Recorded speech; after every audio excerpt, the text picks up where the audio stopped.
Ey, nima qilyapsan? Mana shunaqa holatda sizlar ham mashina sovurmasdan turib, suvuradigan bo'lsalar, opornilarni qishishiga olib keladi. Natijada tormozli sistemalar dirillab, rulga ham dirillashib beradi. Shuning uchun men sizlarga ustani zo'rini topib qo'ydimmi? Bunaqa holat hammada bo'ladi. Ketdik ko'rsataman. Men bilmas ekanman, Qo'qonda shunaqangi ustaxona bor ekan, oporni diskani ishlaydigan ustaxonani eng zo'r apparatlarda O'zbekistonda bittasini Islom Hoji aka olib qo'yibdilar. Aka, o'sha ishlaydigan apparatingiz bor-ku, o'sha narsa qanaqa mashinalarga ishlaydi aka? Har qanaqa turdagi mashina ishlayveramiz. Farqi yo'q, mashina tanlamaymiz. Farqi yo'q. Lubo Inamarka, Merz, BMW, elektromobillar mashina qilamiz o'zi. O'zi asosan Jemlarni ham chaqlaveramiz.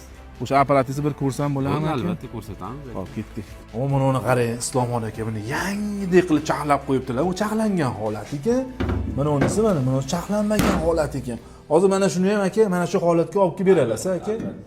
Hozirda ko'ramiz hozir sizlar bilan birga. Qarang buni chaqlashini qizib qolmaslik uchun suv bilan ham shilipovka qilar ekan. Undan tashqari bitta Inamarka mashina deysizmi, JM mashinalar deysizmi, haydovchilargacha chotki qilib berishadi. Akam o'zlari juda mutaxassis ekanlar. BMW, Merzlarning motorlarigacha olib kelib sotishar ekan. Yana bitta ideyalari bor ekan, mana shu Evacor Poly'ni originalini delilligini olibdilar. Bu ham birinchi qo'l arzon narxlarda kelib akam o'zlaridan xarid qilsalar ham bo'ladi. Akalar Instagram kanallarni atmetga qilib qo'yapman. O'tib obuna bo'lsalar, yana qanaqa savollar bo'lsa o'zlariga murojaat qilasizlar. Telefon nomerlarini pastga yozib qo'yaman. Manzil Lolani svetoforda Milliy ko'p shunday orqa tomonda. Bemalol kelaverasizlar.